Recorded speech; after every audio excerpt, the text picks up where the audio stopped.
a short rest? You hadn't, but I'll say, sure, why not? We could go back to that room that had the. Yeah, probably not a good idea. Okay. Probably not. Huh? It's probably not a good idea to short rest on this bridge. But it's such a beautiful vista. You can just watch the clouds slowly move about. Yeah, but Corzel's not going to feel too restful here. That's all, right? She's gonna have a queasy stomach. I mean, Corzel probably doesn't want to hang out on the bridge, but no. We can go back in the room and get some rest. So at least I have 11 vitality. Okay. Yeah, okay. She'll drag him back there. Okay. So yeah, nothing happens while you are, you're rested. Half an hour later, Hamal, you also get 10 mana points back. Yeah. And that's where we are.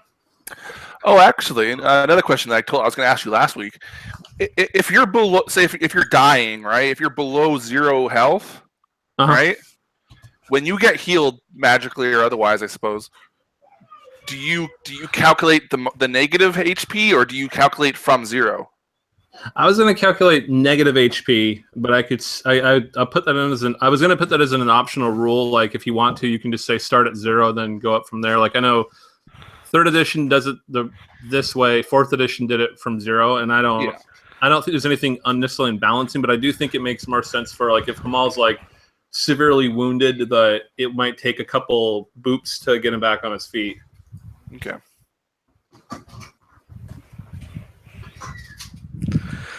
Which makes sense considering I am in trouble.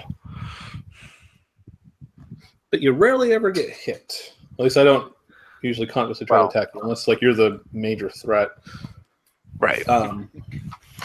So half an hour. Are you gonna drink any potions or anything? You should have mending ones. We have plenty of potions. We have 2.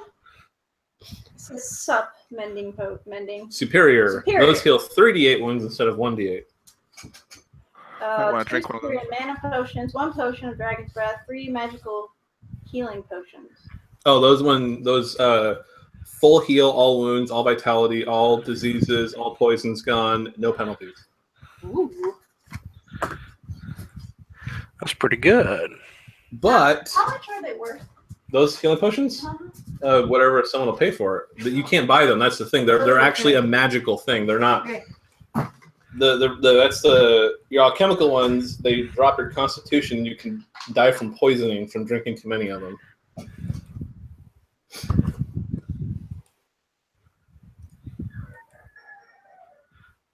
But I would say that they're feasibly worth thousands, tens of thousands, hundreds of thousands of gold pieces.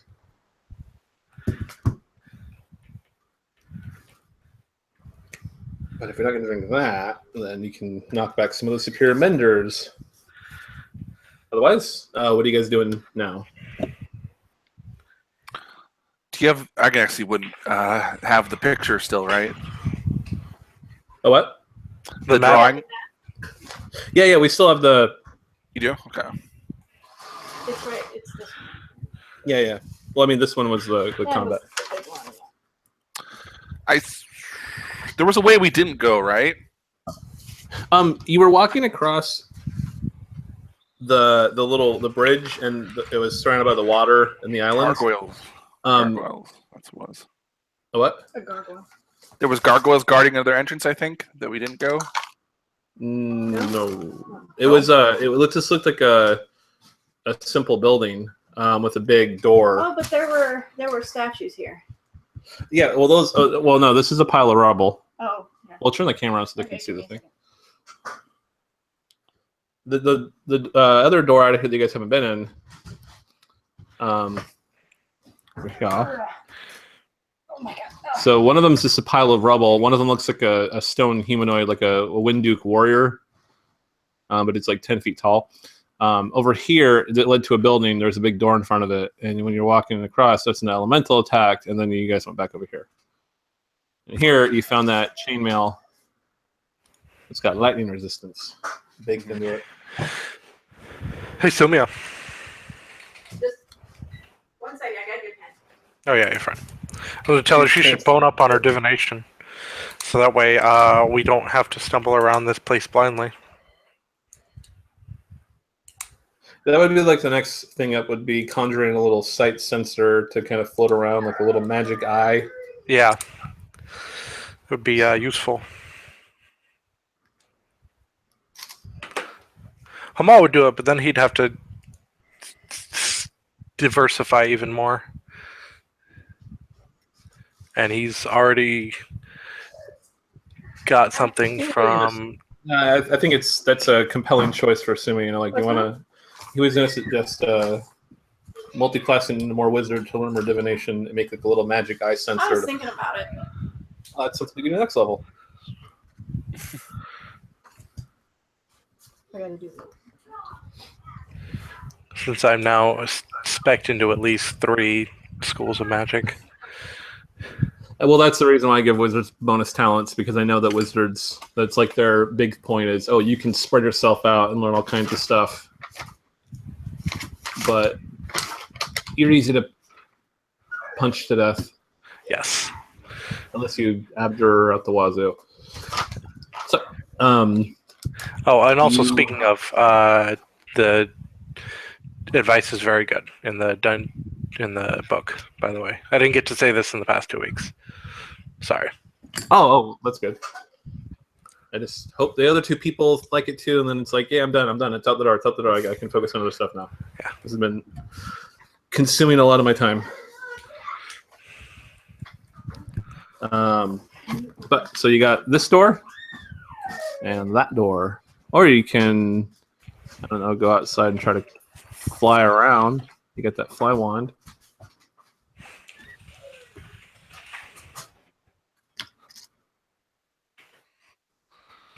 Hello?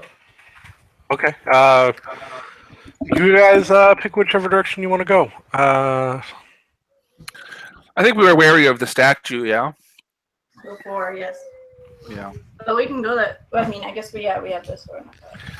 Could we, back on the bridge with the floating circle, could we see beyond where were we heading? Yes, kind of, sort of. Let me get one of my maps.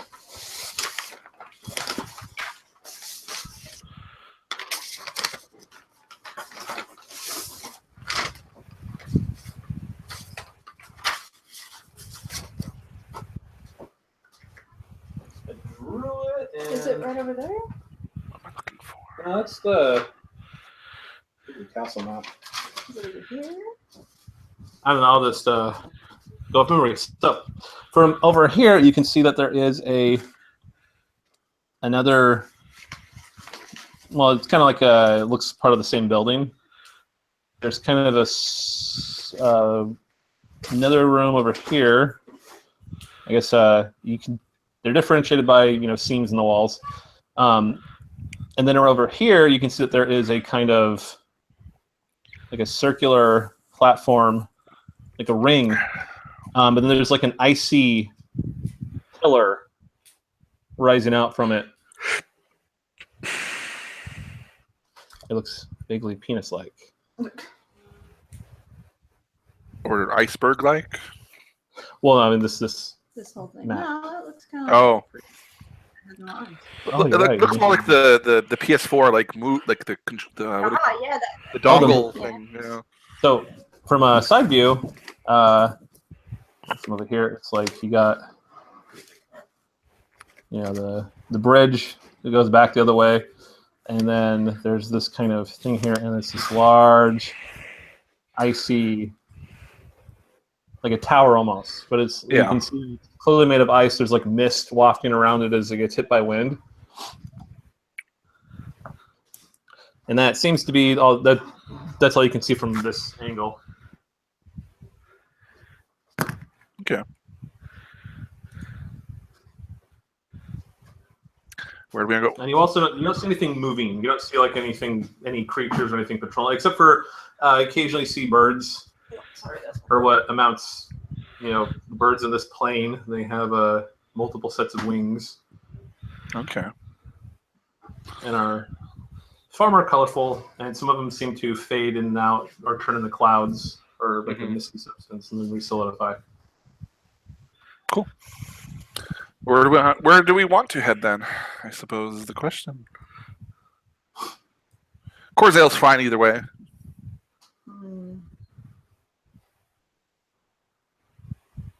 I'm almost curious as to what it was guarding over here. If it was guarding anything. Big door. Then let's head that way then, yeah? Yeah. I checked the locks. The what? I checked the tracks and I checked for if it's locked. Old things.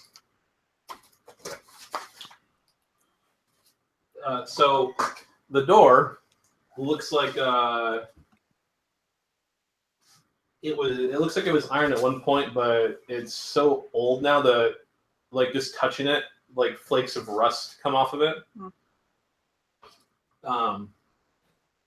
It's covered in all these strange glyphs and reliefs that almost kind of conceal. Like you're looking at it for a bit, trying to figure out like where's the latch. The door is huge. It's like a 15 feet by 15 feet door. Okay.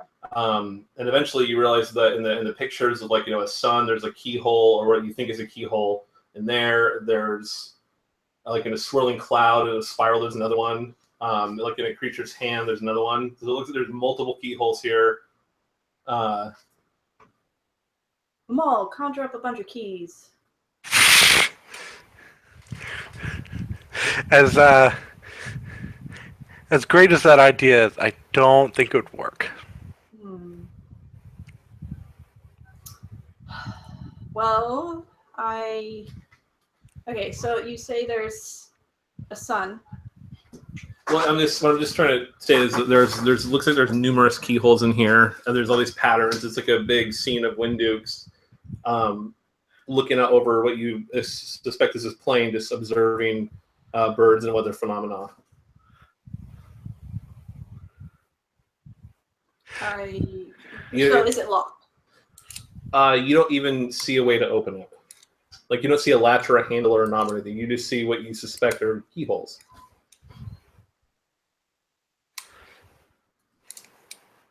I detect nothing. No. Nice thing is that we could be pretty sure that Elagos didn't come this way. I guess you're right. The what? Oh, Allison? Or Allison, yeah. Allison, thank you. We have too many names. Well, if you guys don't want to deal with it, I don't know. I was thinking of sticking my thievery tools in one of those locks. Just shoving lockpicks in, like, let's see what happens. Well, not Feel free. lock picks, but like seeing if I can fiddle around with one of them and see if anything happens. Yeah, go for it. Yeah, it wasn't magical. Yeah, as far as you know. Okay. I turned them all. See, Melissa hasn't played older D&D, so she doesn't know a little thing called Nistel's magical aura.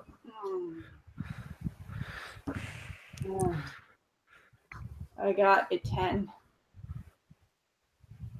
You're tinkering out with it, and you think you're not really sure. Like maybe this is jammed, maybe it's too old to open. Jam lasts for ages. Huh? Jam lasts for ages. It does. I guess we'll have to just go a different way. I can't figure this thing out. That's fine. Let's go see if we can find some keys So we're gonna wee. and find our good boy Allison. Okay. Everyone, give me perception rolls.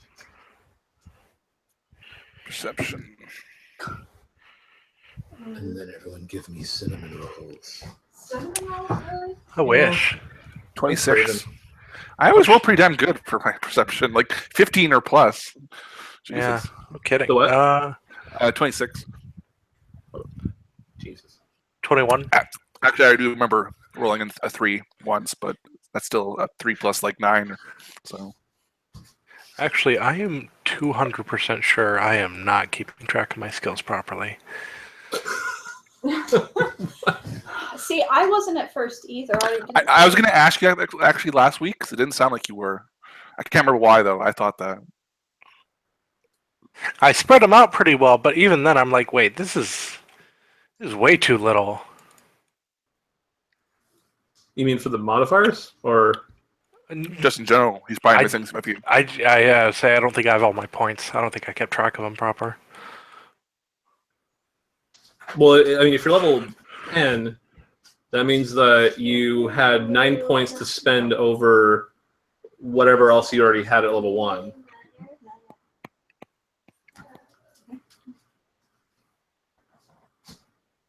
Oh, I guess I just spread them out too much. Never mind.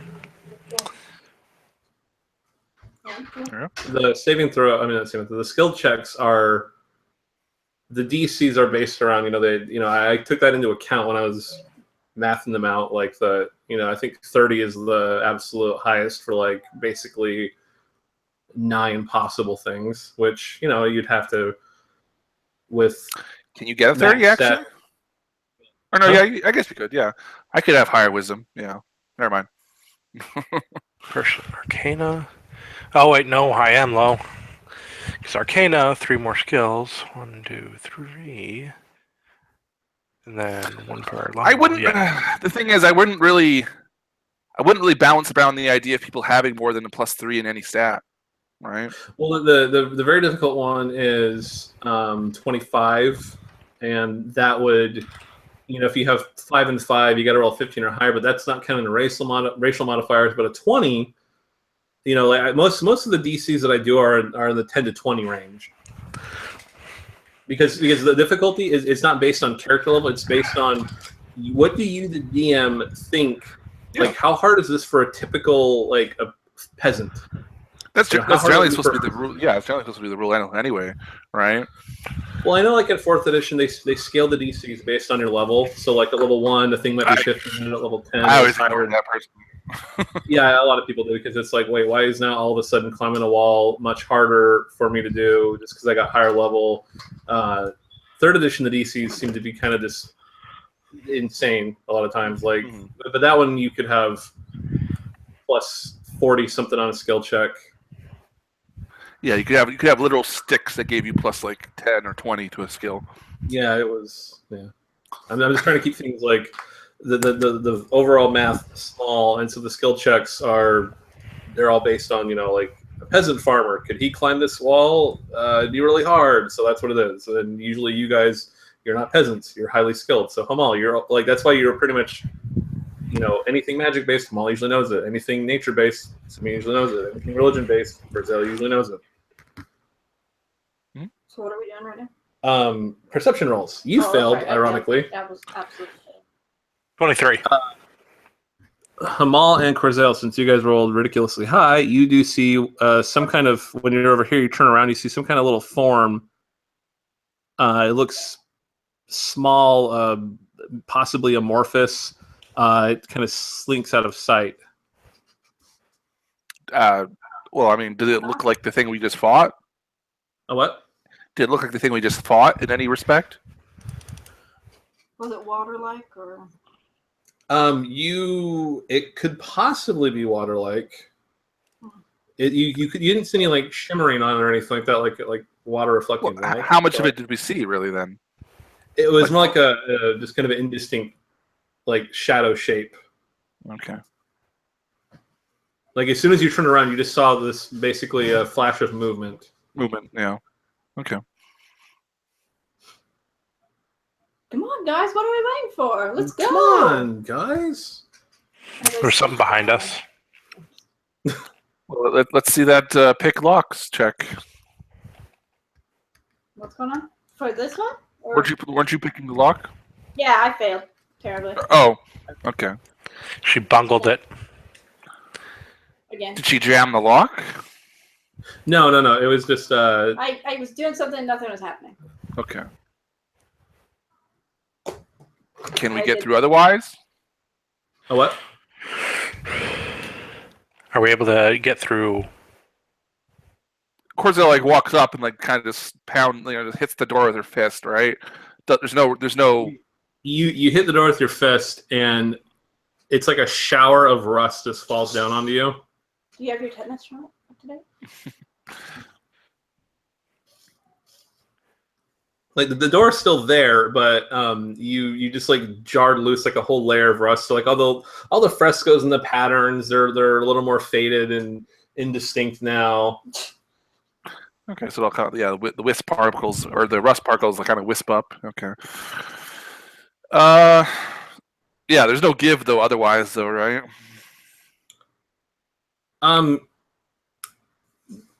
It's possible, given the age of the door, you might be able to pulverize it with your hammer, given enough time. Yeah. The rust gauntlet would probably also make short work of it.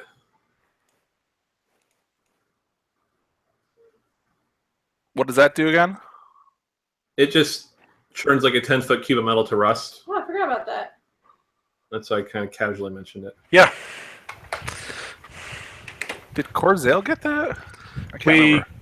One of you, I know you It guys was didn't sell Corzel it. that took I know you guys didn't sell it. I know Yeah. Corzel took it. Yeah, That's what I thought. Okay. Wasn't. Actually, then so Corzel like punches the door with the rust gauntlet, and just the whole thing just kind of. Is there a hole now? Yeah, there's a little, it's most of the door got rusted apart, and so when as it rusts apart, you see like little springs and gears and other things kind of just spill out of it that weren't affected by the the range of obviously it. all the locks had some kind of.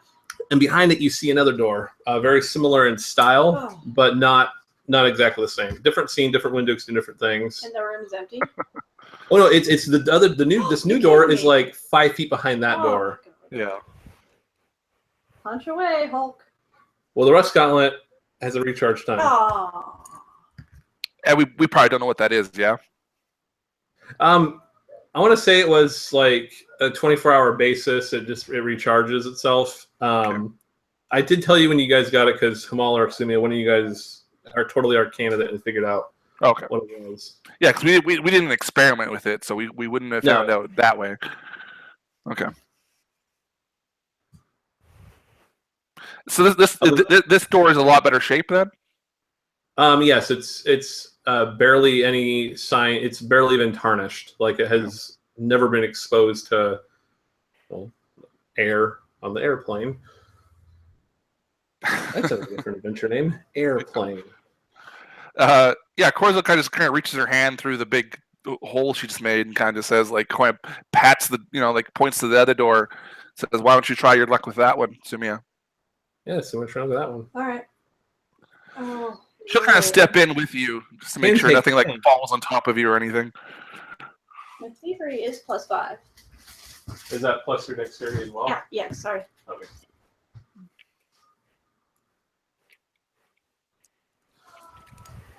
So 15. So you kind of got to get boosted up to one of the locks, and you're taking around with it. And after let's roll the minutes. 2 minutes. You hear like a tumbler, things moving around, and then it kind of sinks in, almost like it's dismantling itself. Like another panel slides down over it, and it's covered in dials now. I detect magic. It's not magic. But there's dials, just random dials. No. The lock kind of like sinks in, Yeah. like it all starts moving away. Then another panel slides down where it was, and this one's covered in dials. Sounds purely mechanical. They're just like sunbursts, wind spirals, feathered wings. Like it's this kind of a. Does it look like a puzzle almost? Yeah, it looks like a puzzle. I almost wonder if it controls certain things. Sounds more like a combination, maybe a combination lock, or like a what's that called? Those puzzles where you kind of drag the symbols into configuration, something like that. It just turns It has something up or symbols. It has it's more like a combination lock looking thing. Mhm. I mean, instead of numbers, they're symbols. down. Oh, okay. Presumably in wind language. Are these symbols a language, perhaps? That's what he just. Yeah, Hamal would theorize that they're part of their language. Okay. And I bet Alston would probably be able to figure it out. Yeah. Ugh. Wouldn't dare try and do it without him, honestly. Unless Hamal wants to take a shot at it. Nope. Ah, Last time that happened, we got blown against the wall and hurt very badly. True. So what's Maul doing? Kind of just staying back on the other side of the wall? Yes. Door? He is standing so far back that it is almost inconvenient. So at least 30 feet. Yeah, he is very obviously still limping and not. Did you drink one of those potions? Did you drink one of those potions? How much is it supposed to give me back? They 3d8, 3d6. They heal you for 38 wound points, but your maximum wounds is going to get reduced by 10 for an hour. See that like. Excuse me. Just so you know, Corzel's running super low on favor, so That's fine. We can. Fuck. I'll take one of the potions then. It's only for an hour, so if you want to say that you drank it back when you guys are short resting, the penalty is only going to last for 30 more minutes. I guess at this point 25 more minutes. That's fine. I'll do that. 3d8. All right.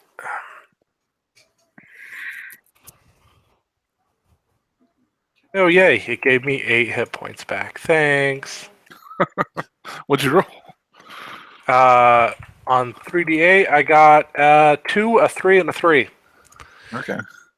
Better than nothing. Oh yeah, no. Now I have 11 wounds. I have the exact same amount of wounds and vitality. What are your max wounds right now? 20. Otherwise 30? Yeah. Yeah. Well, then I guess they're not intended to be a thing where players are supposed to knock them back constantly. It's more of a. I imagine players using it during short rests to kind of shave off a chunk of the penalty time. And I definitely imagine most fighters doing it because it's not going to inconvenience them very much because they'll have an insane amount of wound points. Not nearly as much, yeah. All right.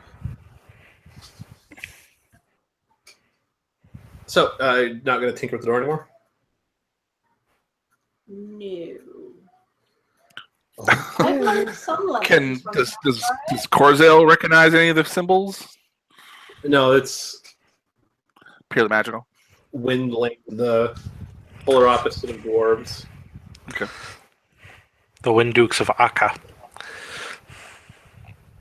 I guess then you just hear. I always said it aqua for some reason. Uh, I know there's a Q, but I just was like aqua. AAQA for some reason just reads to me as Akka. That makes more sense because it doesn't have water. Sorry. Yeah, I think you just hear Corzel's voice kind of just still kind of looking at this panel. Hamal hears her voice kind of almost reverberate between the two doors. And just Hamal, What? we need your expertise. Oh no. Okay, what do you need? And he'll come poking his head up. Just me motion towards and go open it. Just open it. Yeah, I think we both kind of stand aside to give you so you can get a good look at it. Basically, you can just peek through the hole. Yeah. Yeah, that's language of the Wind Dukes of Akka. I can't translate it. I don't know it. She doesn't roll her eyes. She's just like, God damn it! Right? She's like, if I could, I would. Let us find Alston. Maybe if we find him alive and we bring him back, we can go this way when we come back. That's an excellent idea, Soumya. We should do exactly that. all right. Yeah, Alston will be in the. Of course, it just sighs and just lifts herself out of the hole, up out of the hole, over the hole, Through the hole. through the hole. It's at ground level. I mean, that would be. Yeah, I guess it would be. Yeah. So back this way we're going, where the amorphous, mysterious shape was. Yes, we're going this way. And obviously I didn't see it, so. Yeah, you guys we'll be on the lookout. We're still, I don't think we're moving anywhere without, being very perceptive. We'll say that. Except for me, I'm just skipping along. Surely nothing else bad would happen. No, this place is beautiful. Whee! Yeah, I think like we described, we're being particularly careful in this place, right? We're in a whole different plane for one thing. Just very alien to us, or at least to Corzale. Well, you two are. Apparently, Sumia is just carefree, doesn't give a shit. No. So back in here, when you get back in here, I'm assuming like you guys kind of Scooby-Doo peek around the corner before you go in. Nothing in the room looks different at all, as far as you can tell. Everything looks exactly as it was when you left. Okay. Great. So there's one statue's in rumble. It's like it's all crumbled, and the other statue isn't. Yes. Okay. Yeah, I think and the rubble pile clearly looks like it was. You just examining it, casual examination. It definitely looks like identical to the other statue. Just it's smashed for some reason. Yeah. I think Corzale sighs again, like when we kind of stepped into the room, and Corzale's kind of like, with one hand, just kind of points her maul. She's kind of like lifting it, right? Just points the maul at the statue and says, she's not even gonna bother to ask Sumia. She just asks him, like, Kamal, like, you mind if I knock its head off? Go ahead. Okay. Yeah. Corzale just kind of leans the hammer on her shoulders, cracks her knuckles, and then it kind of winds up on it for a swing. She's just gonna try and bat its head off. So you wind back to swing at it, and then all these glowing red runes light up on it, and it starts to wind back to punch you. So it's. I mean, she's not going to stop. I know, but it's still initiative time. It might go faster than you. She's already mid-swing, though, right? Then it would have started to move before you started swinging at it, because it's. Okay. It basically knows what you're going to do because you said it, and it is. It's not. You'll see. I mean, she wasn't particularly loud, but yeah, I think it would probably hear. Yeah. I mean, I could easily see what your intent was. Yeah, I think so. And it's not a mere construct thing. Perfect for initiative. Holy fuck! What'd you get? 25. Nice. I got 19. I got a rock. No, I got 3. 3? 3. I must say, if it's not at least one of us rolling low, then it's just Doesn't seem. Yeah. not normal. Wouldn't be a session if one of us didn't roll trash for initiative. Okay, so what'd you get, Sumia? I got 19. Okay, so it is Corzale's up. She hits the thing. Okay, give me an attack roll. What is that again? I think it's also +5. Yeah, it is. Okay. I should close some things. I have too many windows open. It doesn't. Just too many programs and stuff open. PDFs. Where the hell's my attack? I have it on my character. Yeah, it is. Okay, 5. 15. That is a hit. All right.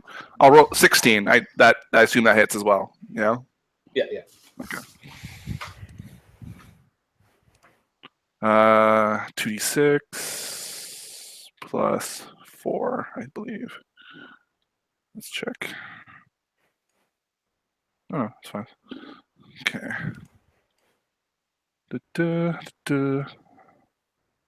12 and then 11 for damage.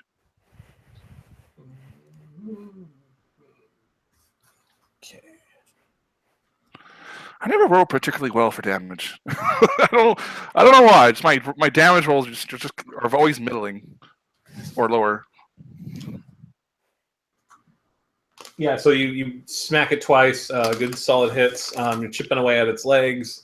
Does any of it like smack off, crumble off when she hits it the first time or the second time? You're knocking off little chunks of it. Okay, so it's harder than she expected. Okay. Yeah.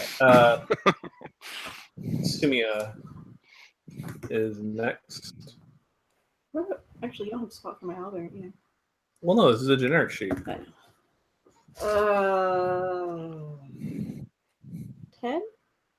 No, it clatters. I have multi-attack. That's fine. I'm just saying the first attack missed. 8, 9. 2. All right, Albert's going in. I was like, and breaking its teeth on it. But it's going to.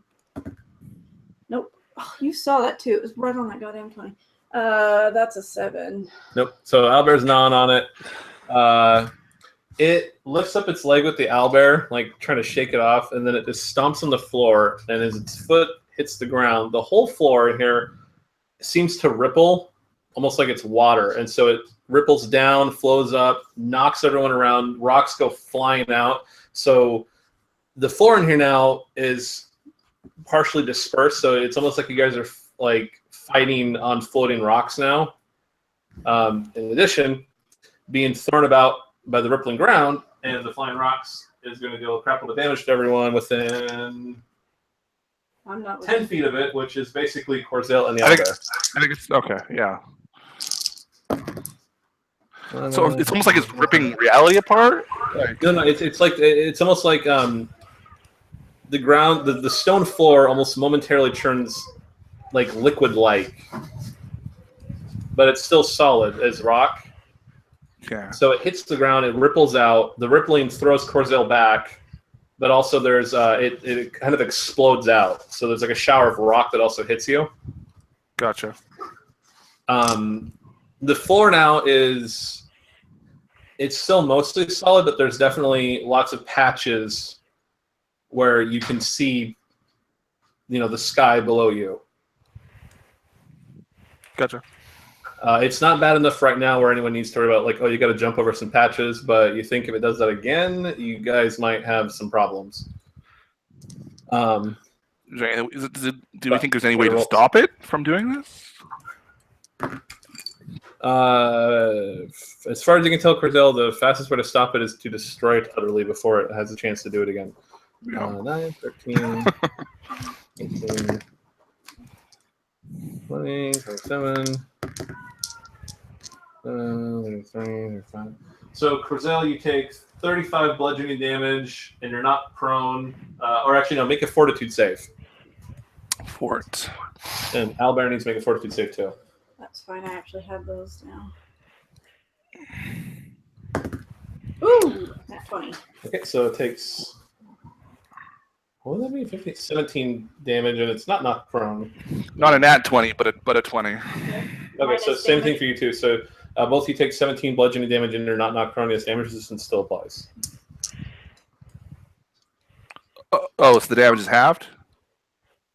Yeah, the 35 damage gets halved down to... Well, halved rounded down from 0.5. Okay. And you are not knocked prone.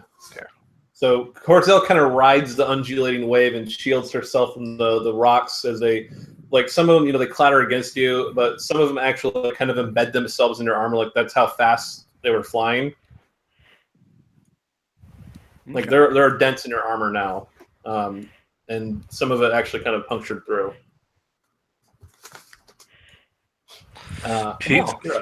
More than puncturing through, I think they just with such force that it just like blunted against her person. Yeah, right? I guess it's gonna be like when you have to wear a bulletproof vest and you get shot a bunch, you got all those bruises all over your body. Yeah, exactly. But they're nice and big bruises.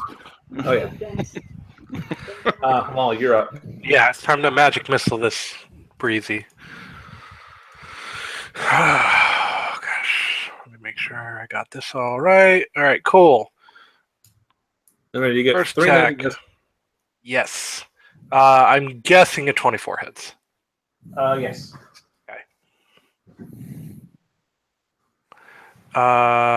13 does not hit?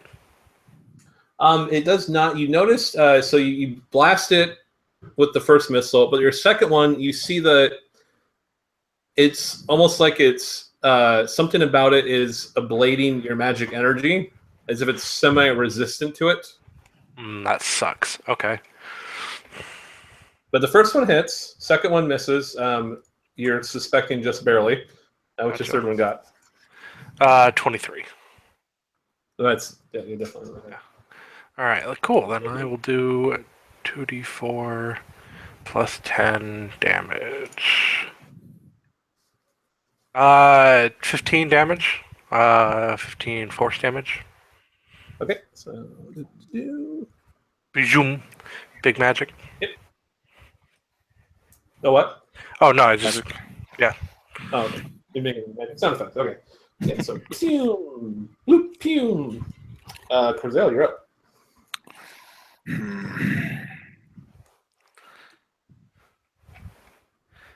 Yeah, might as well hit it. I was thinking maybe she could make a wall of wood underneath herself to catch herself, almost like a net. But that's the standard action, I think, right? Yeah, you can make a wall of wood. Like if the holes get too big, you can just use your wall of wood thing to kind of patch the floor up. But yeah, like that, like an undercarriage. Yeah. Okay. But for now, I think she'll just focus on trying to smash it. That was her goal to begin with. 19 and 20. What? Okay. That's 2 hits.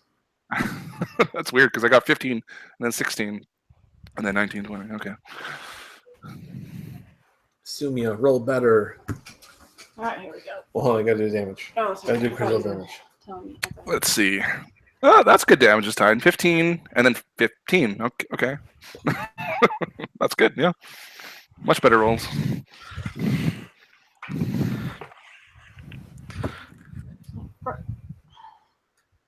Her max damage is 17. So yeah. Well, Sumia just nat 1. Oh wait, you're not using the dagger. Never mind. No, I'm not. Oh, 2 nat 1s. Are you serious? Yes. That's upsetting. It is. Now my elbow. What the? What's with rangers and just like natting ones and stuff? Oh my god. Okay, you need to use a different die. No, this was the good dice. I think my hands are just sweaty from the heat. That makes no sense. Oh, She rolled dice? she rolled 2 nat 1s and then a nat 2. So what are the statistics of me doing that? Pretty low. 1 in 400 for 2 nat 1s, and then 1 in 20 for the nat 2. Oh, that's not too bad for that. But... If you rolled 3 nat 1s, that would have been what, 1 in 8,000? Maybe my arrows are just kind of going right off of it, and then They're just clattering off of it. doesn't know where to grab on. I know. From a nat 1 and nat 2, it sounds more like she doesn't even hit it. Like, you know what I mean? Yeah. Never mind clattering. She just misses. Period. I'm gonna give her a little more credit than that. Yeah, this thing's a big stone, cumbersome thing. It's why would my arrows? I'm just. It makes sense, I guess. Like in an in-game idea, like you Avatar can't it shoot. to be my dagger, didn't you? I did, because then I would have done something really fucking weird. Yeah, that's what I mean. Like maybe because Corzel and Albert are kind of in her way. Maybe she's trying to shoot around us, and it just kind of that. I would also buy that. Oh, thing's turn. So let me roll 2. I drop the die. Okay. So it is going to punch Corzel twice since she's the only one. Well, Hamal's too far. Corzel's the one doing the damage, so it's going to punch you twice. So what does this thing look like? It looks like a big, like a wind duke, but like 10 feet tall, covered in this kind of thick armor that's not. Oh, so it's humanoid then? Okay. It is distinctly humanoid. At least a humanoid silhouette. Okay. Yeah, it's well carved. Okay. It's just weird, everything you see with the wind dukes is just they're very, they're wind based, they're airy. You think they'd be more graceful. The things I'm asking because you kept saying it punches me. I'm like, I kept imagining it as some type of animal. I was like, what kind of animal punches? No. Well, actually, that would have been. All right. I'm gonna remember that because I want to move this into its own adventure thing. I'm gonna make it like a griffin or, some kind of flying animal statue. That's actually what I was kind of imagining, kind of like a cat griffin or something like that. Yeah. Well, the adventure said human thing, and I didn't think it was a griffin thing, but now I wish I did. Thank you. So one punch punches you. Her AC is 15. Just so you know. Yeah, I actually rolled exactly a 15. For a mere 14 bludgeoning damage. Did the other one hit? No, only one. It punched you twice, but punched at you twice, but only one of them basically clipped you for the 14. Okay. Gotcha. I'm all. right, come on, magic missiles, don't fail me now. Take Sumia's bow and fire off some arrows and be like, Sumia, do it like this. Yeah. Okay, so that's one hit. Since the others were 7 and 12 respectively. Wow. 9 damage. I rolled a 2 on my first punch. I feel like this is just like kind of a bad... Oh, except for Curzel. Curzel's doing amazing. Yeah. Yeah, I guess. Yeah. You hit every time. Yeah. She's doing pretty good damage for now, too. For her. Give us your luck. Yeah, no, the 9 damage. Okay. Actually, Jacob, I just realized something. You want me to look at your Sunderworld adventure idea? Yeah. But I want to play in it. Well, no, it's just the campaign pitch. It's not like the whole adventure path. Okay. Corzel, finish it off. Yeah. You even. What about did Sumia botch again? Like, No, it's it is your turn. Yeah, Corzel's first, and then did it come back around? Okay, I must have. I'm saying that because he finish it off so Sumia doesn't have to botch round 3. Okay, sure. 12. Are you sure you don't want to do next time? Ooh, they might not hit. 12. 12 does not hit. Yeah. She misses both times. See, all we I have to bet do. Sumia's gonna crit 3 times in a row. Let's see it. I rolled a 12 and a 10. Like, those aren't natural ones, but Jesus Christ. Holy sh! plus 6 Is that a- 13.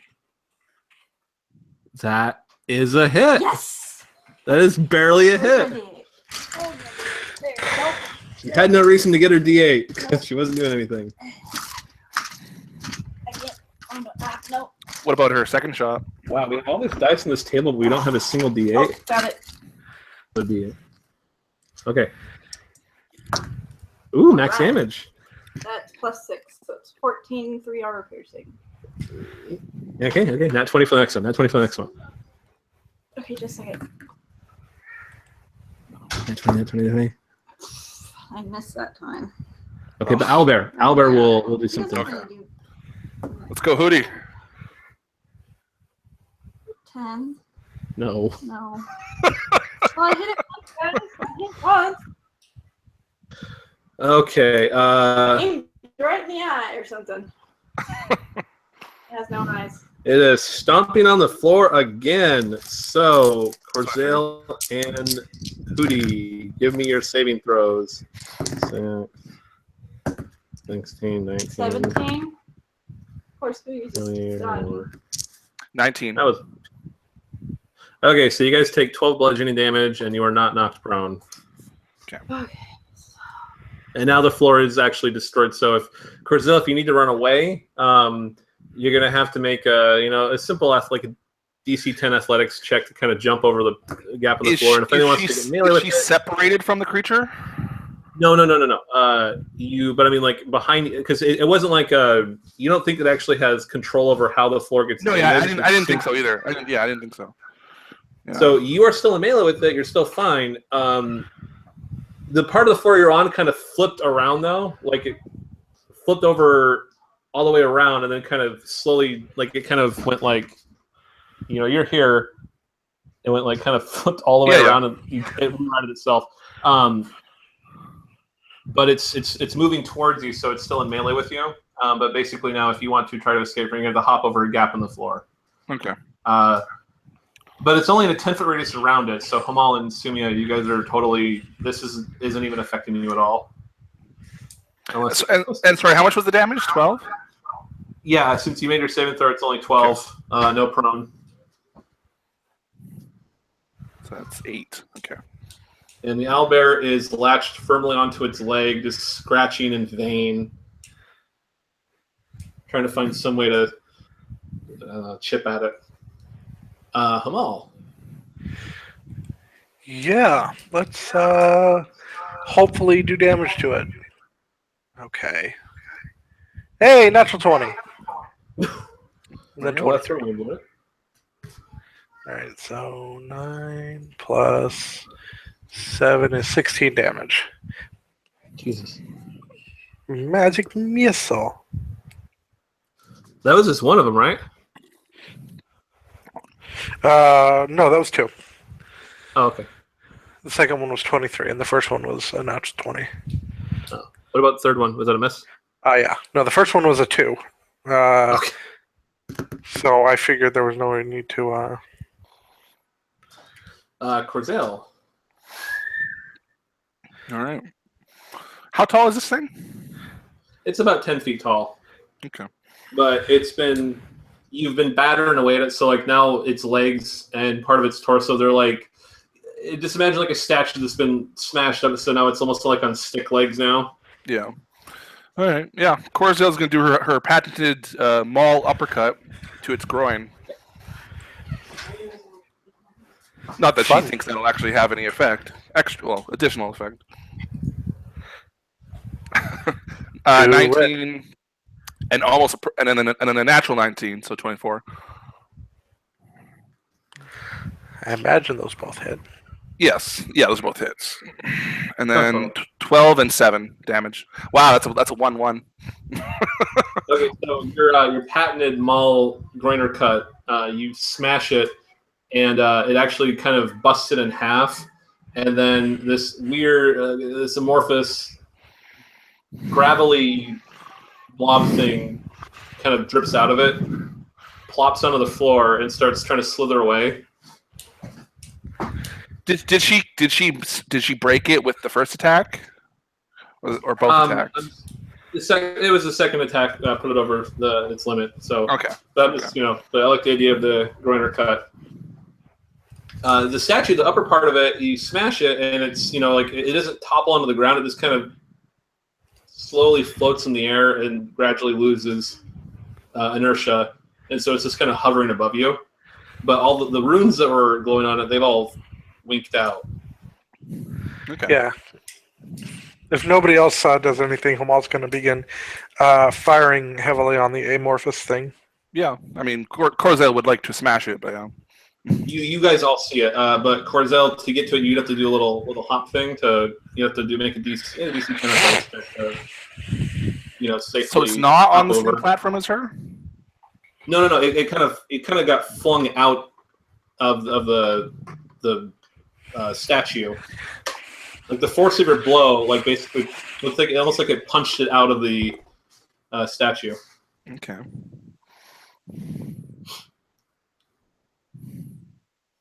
But it's Sumia's turn. You see it just slithering away. It looks almost like a rocky snake. I'll see what I can do. Like a human-sized Onyx Pokemon. That is a 12. Total? Yeah. Oh no, it's. I get 2 attacks. You get 2 attacks. Yeah. It looks like it's kind of going into the ground, like it's just merging with the floor and rippling. Okay, 2 misses. Albert? Albert has to make a DC 10 athletics check to hop over a hole in the floor. That's a 15. Okay, so Albert gets over. Flap its arms. And it leaps on the snake thing, but it kind of dives into the floor and it starts clawing at the floor. And, can't do shit right now. for its turn, it's just going to. It actually starts wiggling around towards Hamal. Oh boy. But when it leaps out of the floor like facehugger style towards you, but then it actually stops and just kind of flops onto the ground, and then slowly, almost like imagine like a stone, and then like a what do you call it? Time lapse effect, like it's being eroded into a humanoid form, and it starts talking to you, Hamal, in a demonic language. Whatever the one you speak is. Infernal. Yeah, it starts talking to you in Infernal. And to do that, these holes form in its body, and it kind of like air passes through it, and so it sounds a little wispy, almost whispery. and it starts awkwardly, like it's trying to do like a bow, like before you, like, I sorry.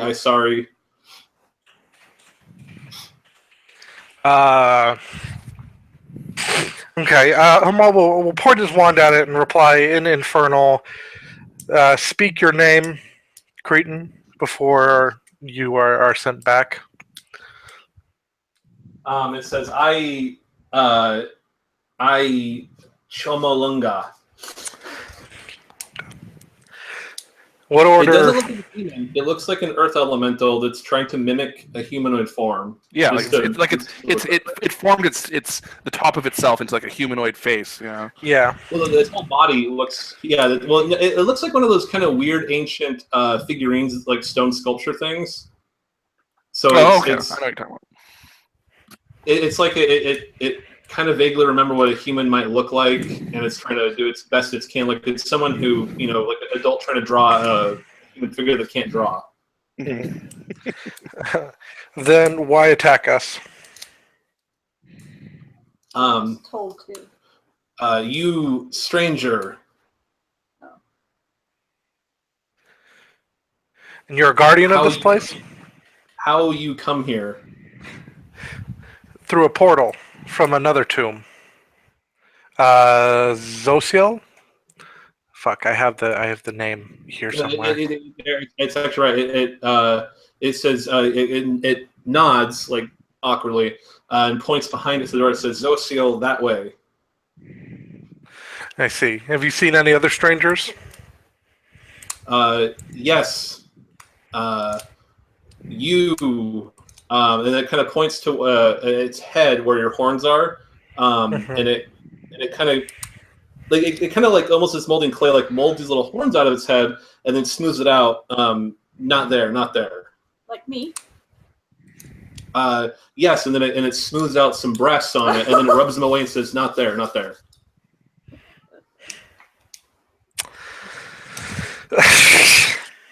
Okay, and are you asking to be spared? Yes. Why? Want to go home. So if I send you home, you won't be a bother for us anymore? No, I go. If we leave him be, he'll leave.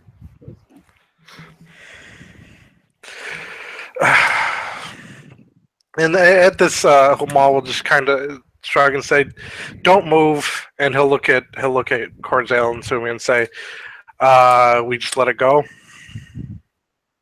When you tell not to move, it literally pauses in mid motion and just freezes in place. Yeah. Corzel kind of like she looks pretty bruised up, but she kind of just like shrugs, right? Like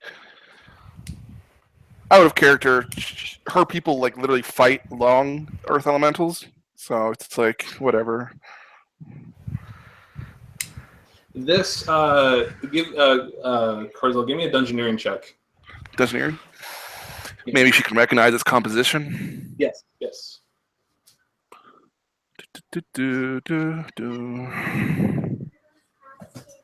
20. It looks like you looking at it and you're thinking like this looks like it could be a gnome, but it looks the only word that comes to Crystal's mind is primitive. It looks like it's almost like the Neanderthal equivalent of a human. It's an ancient earth elemental. It's been trapped in here for a long time. No. Ancient gnome, like Cro-Magnon level gnome.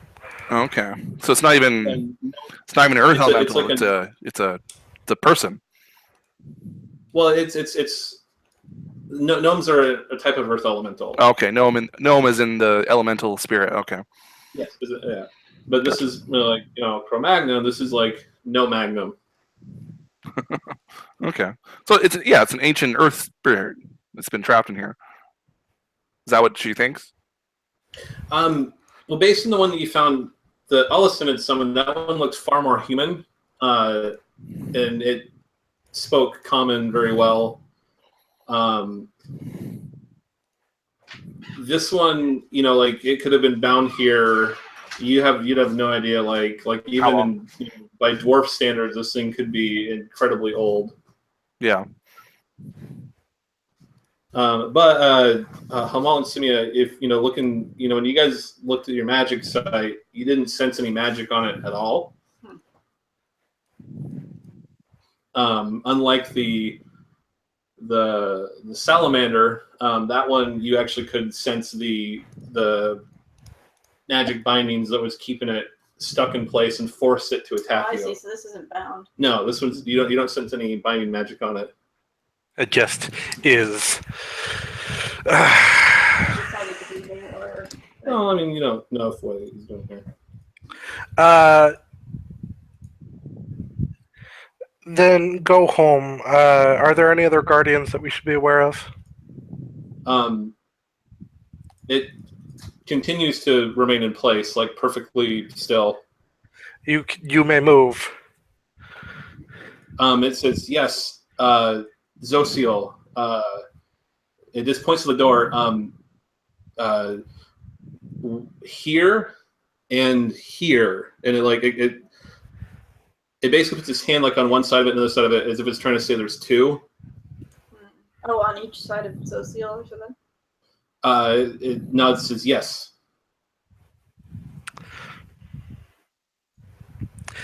Well, thank you. Then go home. Tell any other like you that we aren't to be trifled with. Yes, and it reaches into what on a human to be its groin area, and it pulls out two big rubies. Here, you take. She kind of like tells Hamal to like she can't communicate with it, but like tell him to wait a moment. I will take these, but wait a moment. My dwarven companion wishes to speak with you. Tell him to fix the floor before he leaves. She kind of says, grumbling. Yeah, fix the floor, please. He'll reach out and take the rubies and say, "Yeah, fix the floor, please." It looks around, and it just kind of almost gives like a shrug, like it doesn't know what you're saying. I'm gonna tap on the floor and say, "Make it solid like this again, stone, please." right, or whatever, right? Yeah. It starts moving about the room. It grabs like the floating chunks of rock and it starts to put it on the floor. And it's almost like it's trying to put together a puzzle and the pieces don't quite fit, but it's doing, from what you can tell, it's doing it the best as it can. It's a very slow-moving process of grabbing one little rock and trying to put it back where it thinks it fits, and then scrambling around for another chunk of rock and trying to put it back where it thinks it fits. I was going to pocket the rubies and look at Cordell and say, look, I really don't like speaking Infernal, so unless you actually want to sit here and watch it, put the entire floor back together. She just wants it so we can cross, basically. Enough that we, okay. So I guess where you were fighting it over here, this has been damaged, but you actually have a straight shot to the stairs in any other door. Yeah, but she also wants to be able to get back on solid ground. Well, not solid ground, but you know what I mean. She wants to be able to, Well, but what I'm saying is that only this spot right here has been damaged. Yeah, but she doesn't want the hole there. Yeah. Oh, okay. Because she didn't like heights. Okay, let's say he didn't want to have to jump over anything. Oh, you don't want to jump over Oh, okay. In that case, I mean, eventually, he'll make a little bridge out of it that you can just kind of walk over. How much are those rubies? I mean, I would have, thousands of silver pieces each. Cash money. Cash money millionaires, baby. While it's kind of doing this, and she kind of like hops across, she kind of just says, "How is it getting home?" In common to Hamal. Kind of like how does he think it's getting home, kind of thing, right? Like, he just kind of shrugs. Well, this is elemental planes. I'm sure there's probably more portals around here somewhere. If we got here through the ethereal, then it probably gets to the Earth plane through other ethereal business. She's just thinking like basically like if it could get home the entire time, why was it here kind of thing. But Do you want me to ask why it was here? she doesn't care. Like she's concerned in so much the fact that like why was it here? But if it's gonna go away, she doesn't care, right? Yeah, that's fine. It'll go away as soon as it's done. As soon as like it's restored to Corzale's Specifications. approval. You can just go home. So when is Corzale going to be like, okay, this is fine? As soon as you can cross over, like whenever if someone tries to pass through here, they're not going to trip and just fucking fall to their death. well, that would have been like from the beginning. Like it was just that kind of corner where it was standing was the damage part. And yeah, it's fine. As long as he patches it up at least a little bit, so that maybe so that a full like a humanoid person isn't just going to trip and just like completely plummet. It does. That's fine. Okay, so it just kind of scuttles off across where that bridge was, and then it is gone. The door. The door. The doors are open then? Is it open? It is not open. I checked to see if it's It's magic. not open. It is not magic. Okay, I checked traps. Do I need roll? Yes, roll your trap finding. Ah. 11. You don't find anything trapwood. It's locked. It is not locked. I- It is like the other doors you found. You just kind of like it looks like a lift it up. huge stone door, but it just effortlessly glides up. Nothing happens. Yet. Cordell walks over the hole, spits a small red like loogie down, and then says, "Can we get going, please?" Hamal? Yeah. Oh what? Sorry, yeah, no. Hamal walks over the hole, spits a small red loogie down the hole, and says, "Let's get going." All right. It falls down and then it slowly stops, and then it just kind of hovers Neat. above the hole. Whatever.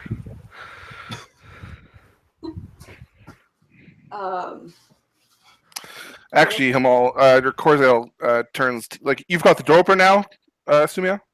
Yes. Okay. Just kind of one finger lifts it up, and in this room, you see that there is against this wall. This wall. This is the one. Against that wall, there is a 4-foot statue. Looks like a Winduke, but dressed more how you'd expect them to dress in airy robes. But it looks like it's made entirely out of gold. And it's standing like, triumphantly one raised leg on a pile of what looks like various demon corpses. And he's holding a sword out as if like this guy just massacred a horde of demons all by himself, came out on top unscathed, and is now triumphantly standing atop a literal heap of corpses. Okay, yeah. Upon seeing this, Kamal, goddamn it, now you got me doing it. Corzale just sighs even deeper and just kind of like looks over her shoulder plaintively at Hamal and just kind of says, like offhandedly, still feeling a bit woozy from that potion. Has it been about an hour? If you take another short rest, it'll have been an hour. To let Corzale. Just so you know, that's her way of saying I need a short rest. So That's fine. Yeah, we can take a minute. she looks at this thing. She's like, "We're gonna have to fight this thing, aren't we?" It's like, "Fuck." I'm taking a rest. Its eyes look like they're two sapphires. The walls are covered in these bas reliefs of more Windukes, but they're not. They're dressed like in what might be considered peasant clothes for them. Just kind of Calmer, yeah. Bowing, soldiers saluting, and soldiers saluting. It looks like they're all bowing and saluting this golden statue. That's what I figured. Yeah. And I'm gonna. but the reliefs are all over. They're around the whole room. So like if you're in here, you're looking this way. They're bowing. Looks like they're bowing that way. Yeah. Like almost like a perspective thing. Is the statue magic? It is not magic. Supposedly. Although, you do see from beyond this wall there is some kind of magic energy coursing around, almost like a spherical shape. But it's because of the wall in the distance. It's a very faint thing. You can only get like faint traces of it. When you watch it for long enough, you kind of realize it's kind of like an orb-shaped aura. Ooh, tell me it's Annihilation School. It is. It's evocation and abjuration and conjuration. Bitchin'. Duvall goes rooting around in the secret pocket of his actual backpack for his tongs. Just imagine them all like, yeah, clang, clang, clang. I'm gonna get my hands on an orb. Got my horn ready. Do we need the horns? And he'll pull it out and he'll show him to Corzon and says, "Do you know what these are?" What, the tongs? With this Yeah. maniacal look on his face. Yeah, she knows what tongs are. You're gonna have a barbecue? She kind of gives you a You're look gonna like, yeah, like, okay, what is like? And do you know what they do magically? She just like shakes her head. Like, she didn't even say anything. She's like exasperated. This is a talisman. I remembered Rear is here, and Rear whispers in Hamal's ear, "Do you think it's a good idea to tell Corzell what those can do?" Yeah, no, I guess, you can see, like, Hamal stop, think for a second about it. He goes, "You're right, I'll show you when it's time." Oh god. She just looks super confused. Like, what the fuck? And I'm just Go away, Amal. Let me rest. Jesus Christ. Like, I think it's in our best interest to try to convince Corzell that the sphere of annihilation is the sphere of love. No, I don't think I don't think she would know what a sphere of annihilation is. No. That's fine. Yeah, but you can just guess at what it is by the name of it. Oh yeah, she could definitely guess. I'm just saying. I don't think like I want to. Yeah. It's a misnomer. It's like the incredibly deadly viper from Lemony Snicket's. It doesn't annihilate things. It's love. Well, love is the most powerful force of all. It would make sense that it destroys all it comes in contact with. Let's just go on. Anyways. Hamal just looks over at Sumia, like, clicks the tongs and winks. And then I slowly pull out a horn, like, I remember, don't you worry about that. We're on the same page. You guys find the sphere and like, and I don't know what Sumi would try to do, like glue the horns to her head and.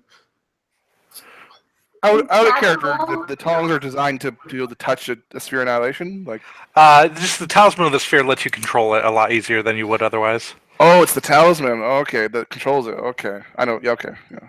Don't worry, you worry. Those horns have nothing to do with anything. They're just, you sell them. That was the whole. The point of the horns was you're supposed to sell them. That was the whole. I Yes. just thought maybe That's what, I assume that's what they're for. Yeah. demonic energy that could stab somebody with it or something like that. I'm kidding. Why didn't you ask Kamal that? He has Arcane out the wazoo. He could have said, no, they're mundane demon horns. Like, maybe we could brew a potion or something and make it grow demon wings for a couple hours or whatever, but you can't just stab someone with them. Were you going to stab the sphere of annihilation? Aha, now they're gone forever. No one gets the horns. But yeah, after about 35 minutes, so Sumia or God damn it, no, I'm doing it with Sumia. Corzell just kind of like yawns and like stands up, rolls her other shoulder, and kind of just like turns and points back at the statue behind her. It's like, I think it's the best time we deal with that thing. Okay. I don't sense any magic. So, can I check for traps on it? So, Corzell, are you going to go smack the statue? No. By deal with it, she just means like, let's go see what this thing has in store, kind of thing, right? Like, you know. Can I get another dice? I told you get another dice if you wanted to, but it's too late. Ah. What'd you roll? Oh. 7. Okay. Did you actually touch the statue? I guess I'm looking around it. When you're looking around, you're not touching Yeah, it? Okay. So nothing happened. She would definitely tell Suman not to touch it for what it's worth. Don't touch anything anymore. Okay. Not just because she's Suman, just because it's a bad idea. Period. Oh, come on, guys. It's not she you. waves her hand and touches the sky. Like I'd touch the statue and she just starts caressing it and pushing it over. Pressing its abs. Oh, come on. You never know. Gets a torch to start melting it down. So it's gold. Grab one of my horns. Not touching it. Not touching it. Not touching it. She just beckons her to come back. Like, get away from there. Like, come on. Stay away from the barn. Did you find anything, girl? Okay. Oh, hold on. So, okay. So what's the plan? Did she? Nothing came of her search. As far as Sumi is concerned, this thing is completely trap free. It's perfectly safe. And I think, Corsdale just kind of like looks around, seeing these statues. There's one statue. One statue in the bas reliefs. So they're not other like statues kind of built into the wall or anything. No, they're like it's like a bas relief carving in the wall of all these people bowing to the statue. From Winduke soldiers. Oh, okay. So they're not thinner, but they're more shallow than I thought. Okay, I thought you were talking about. Okay, I thought the other one. I thought the other Windukes were like not statues, but you know what I mean, like carving, like more pronounced carvings within the wall. Okay. No, they're all very flat. I guess bas relief, so they're very shallow. I mean, they got a lot of detail on them. Like whoever did this carving did a good job. But. I think so. Sumia, you come stand beside us again. Yep, she walks across the whole room. Nothing happens. Okay. I'm tempted to like shoot an arrow at one of those eyes just to see. No, let's not. But when you come back to us, she just grabs you. She grabs you by the wrist, not hard or anything, just gently, right? And grabs him all by his wrist with her other hand, and then she slowly just kneels at it and kind of pulls you down with her, trying to show you guys like you should kneel before it, basically. You bow before it. Nothing happens in response to that. Yeah, she's kind of looking out of the corner of her eyes, looking at the reliefs, right? See if anything has changed. Nothing that happens though. If that happens, she just kind of like lets go of your wrists and kind of just like stands up real quick and says, and just kind of claps her hands like, "Well, I'm out of ideas."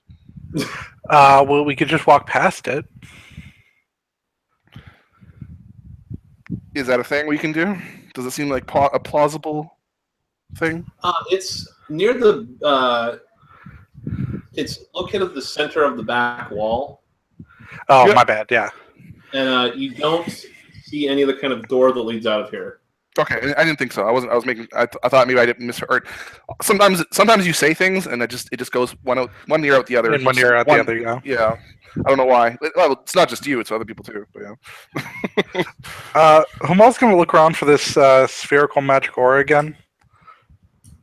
So the closer you get to the back of the room, over here you can't actually see it at all. Sumia was right here when she saw it. So like the closer you get up to the wall, like you can, it gets a little more clear because you're closer. But you do know that the wall, certain thickness will disrupt your ability to sense things. Right. Like, lead totally blocks it. Stone is the next worst thing to block you from magic auras. There's not another door. You don't see another door in here. I search around the room. Okay. Be careful, and he's gonna point at the spots next to the statue of Zosiel. Those were the guardians that we were warned about, or that's where the guardians are supposed to be. No, there's no statues, but next to I'm going to try to draw this a little bigger to make it a little more clear. So this is the door you guys came in.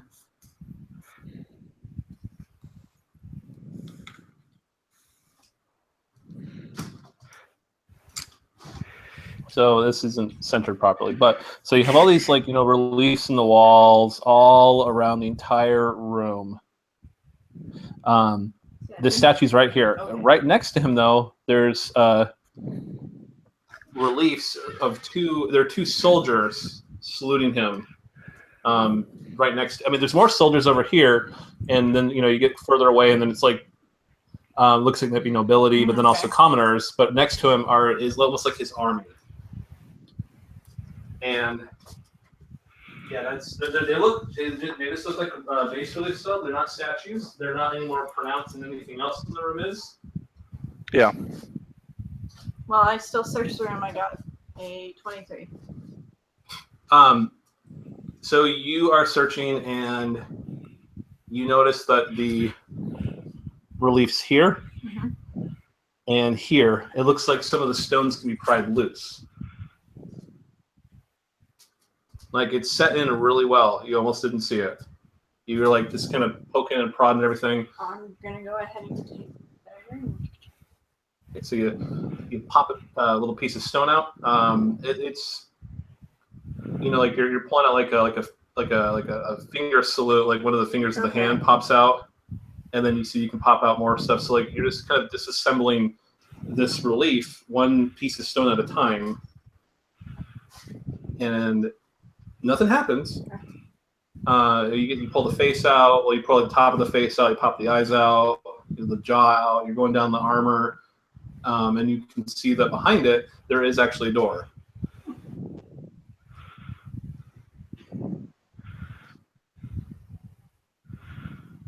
I thought we were supposed to be wary of this thing.